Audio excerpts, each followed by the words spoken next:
भगवद गीता अध्याय 14, जिसे अक्सर गुणत्रय विभाग योग या भौतिक प्रकृति के 3 गुणों को समझने के माध्यम से योग के रूप में जाना जाता है, उन 3 गुणों या गुणों की व्याख्या करना चाहता है जो सभी प्राणियों में मौजूद हैं। ये गुण हैं सत्व अच्छाई, रचनात्मक, सामंजस्यपूर्ण, राजस जुनून, सक्रिय, भ्रमित और तमस अंधकार, विनाशकारी, अराजक। इस अध्याय में भगवान कृष्ण अर्जुन को इन गुणों का वर्णन करते हैं और जीवित प्राणियों पर उनके प्रभाव बताते हैं। वह आध्यात्मिक ज्ञान प्राप्त करने के लिए इन गुणों को पार करने का मार्ग भी बताते हैं। गुणों का परिचय श्लोक 1 से 5।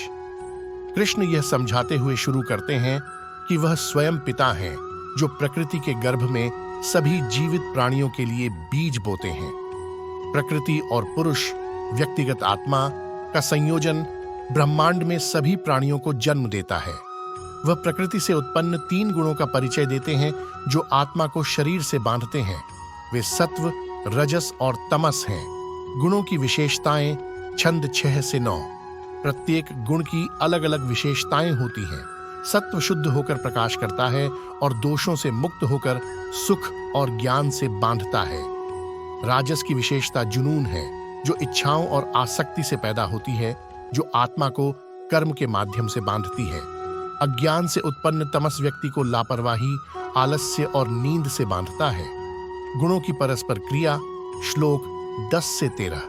कृष्ण बताते हैं कि ये गुण हमेशा एक दूसरे के साथ बातचीत करते रहते हैं। एक गुण अलग अलग समय पर हावी रहता है। जब ज्ञान का प्रकाश शरीर के सभी द्वारों पर चमकने लगे तो समझना चाहिए कि सत्व गुण प्रधान है।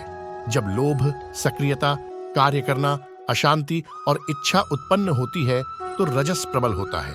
जब अज्ञान, निष्क्रियता, लापरवाही और भ्रम मौजूद होते हैं तो तमस प्रबल होता है। गुणों के परिणाम श्लोक 14 से 18। प्रत्येक गुण में मृत्यु के परिणाम भी अलग अलग होते हैं। जो सत्व में मरता है वह विद्वानों के शुद्ध उच्च लोकों में जाता है। रजस में मरकर मनुष्य कर्म में आसक्त लोगों के बीच जन्म लेता है और तमस में मरकर मनुष्य मूढ़ योनि में जन्म लेता है। गुणों को पार करना श्लोक 19 से 27। फिर कृष्ण बताते हैं कि इन गुणों को कैसे पार किया जाए। जो व्यक्ति गुणों से परेशान नहीं होता है, जो यह महसूस करता है कि वे केवल कर्ता हैं, स्थिर और अपरिवर्तित रहता है, उसे गुणों से परे माना जाता है। ऐसा व्यक्ति दुख और सुख के प्रति उदासीन, आत्मनिर्भर, मिट्टी का ढेला, पत्थर और सोने को समान समझने वाला, बुद्धिमान, निंदा और स्तुति को समान समझने वाला होता है। वे सम्मान और अपमान में समान हैं। दोस्तों और दुश्मनों के साथ एक जैसा व्यवहार करते हैं, सभी उपक्रमों को छोड़ देते हैं और कहा जाता है कि वे गुणों से परे हैं। जो व्यक्ति अटूट विश्वास के साथ कृष्ण की सेवा करता है वह इन गुणों से परे है और ब्रह्म के साथ एक होने के लिए उपयुक्त है। कृष्ण ने इस अध्याय को यह कहकर समाप्त किया कि वह अविनाशी ब्रह्म, शाश्वत धर्म और पूर्ण आनंद का अवतार है।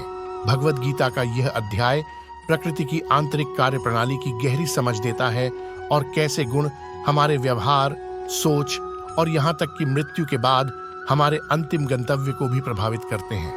इन गुणों को समझकर और वे कैसे काम करते हैं, व्यक्ति सत्व का लक्ष्य रखते हुए उनसे ऊपर उठने का प्रयास कर सकते हैं, लेकिन अंततः मुक्ति या मोक्ष प्राप्त करने के लिए इसे भी पार करने का प्रयास कर सकते हैं। यह अध्याय इस बात पर स्पष्ट मार्गदर्शन प्रदान करता है कि किसी की अंतर्निहित प्रकृति की समझ से प्रेरित होकर जीवन की जटिलताओं से कैसे पार पाया जाए और आध्यात्मिक प्रगति प्राप्त करने के लिए सर्वोत्तम तरीके से कैसे कार्य किया जाए।